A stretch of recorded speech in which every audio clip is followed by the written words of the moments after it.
My stepfather was an alcoholic, and he had times where he was very abusive to my mother and to us. It was like Jekyll and Hyde. When he was sober, he was the nicest guy. Frank's mom was an artist and a New Age psychic. Somewhere along the line, she converted from going to church to attending these meditation groups. And they'd meet in the living room of our home, and I would sit on the stairs. I would listen in, and they would do things like channel spirits, create angels. And for many years, she was just consumed by this stuff. Frank longed to escape the abuse and his confusing home life. He began smoking pot and dropping acid at the age of 11. I was doing what all the other kids were doing. You were either a head or you were a jock. So I was a head. When Frank was 12, his mom discovered his drug addiction and sent him away to live with his father. Frank! I came out here to live with my dad, who I didn't know at all, and brought my suitcase of clothes and my suitcase of drugs and problems too. And my poor dad didn't have a clue on how to deal with any of it. He tried just everything he could think of.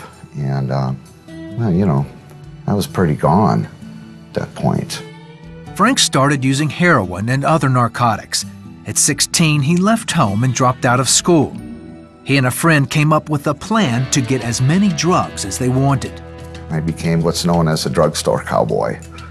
I burglarized many drugstores, and that was my lifestyle. I had all these narcotics, and I was taking them, and I was selling them, and I got away with it for years. And then he got caught. That was the first time I had gotten arrested, too, and they locked me up for 10 years. I did 3 years on the 10. After his release, Frank overdosed on heroin and was declared dead on arrival at the hospital. Even though doctors resuscitated him, he remained in a coma for 4 days. I don't remember actually hitting the floor. I just remember my arm being on the table and the needle pushing the plunger going down. And then the next thing I know, I was on this hill. I'm on my hands and knees facing up. And it was so real that I could smell the grass. And there's a guy standing there in a white robe. All I could see was the feet, the sandals, the holes in the feet. And I reached up and I grabbed the robe with both my hands and was just clutching it with all I was worth. And I said, I was begging him, please don't take me now. Please don't take me now. Frank made a miraculous recovery, but he went right back to drugs. I just thought I was doomed to be locked up for the rest of my life and to be an addict. I just felt morally broke, bankrupt. I couldn't do it anymore.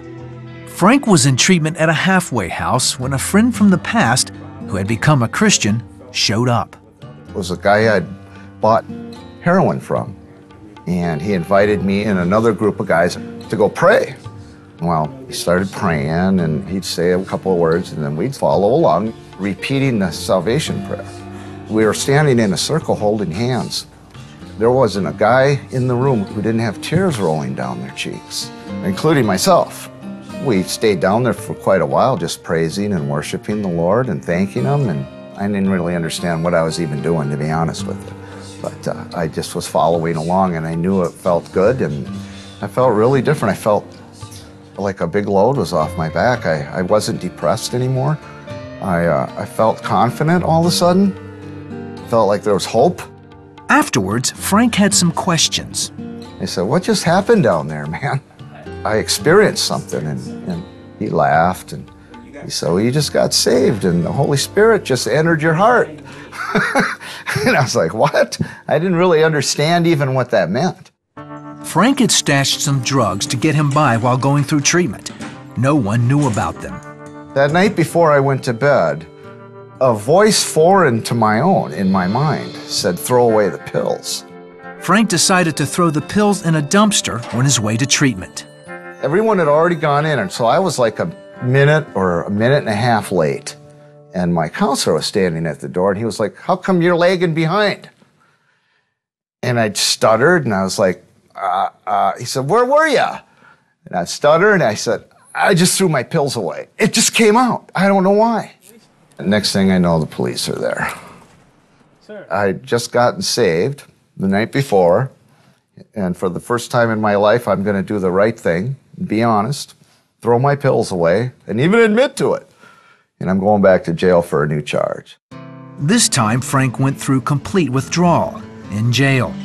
2 weeks later, he went before the judge and told him the whole story.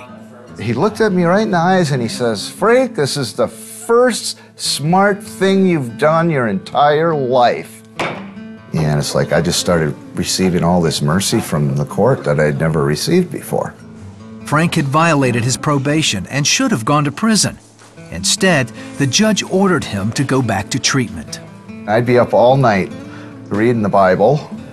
We'd do our treatment during the day, and I couldn't wait to get back to the halfway house so I could get back into that New Testament. My old heroin dealer discipled me in the Lord, and we had Bible studies at his home a couple times a week, and that went on for about a year. After 60 felony convictions, 18 years behind bars, and 30 stints in drug rehab, Frank finally changed. Jesus was the only way that would work for me. And he set me free where nothing else could. More than a decade later, Frank is happily married and has a successful painting business.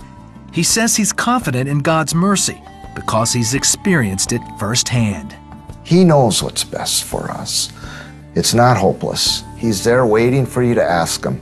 Just let him in.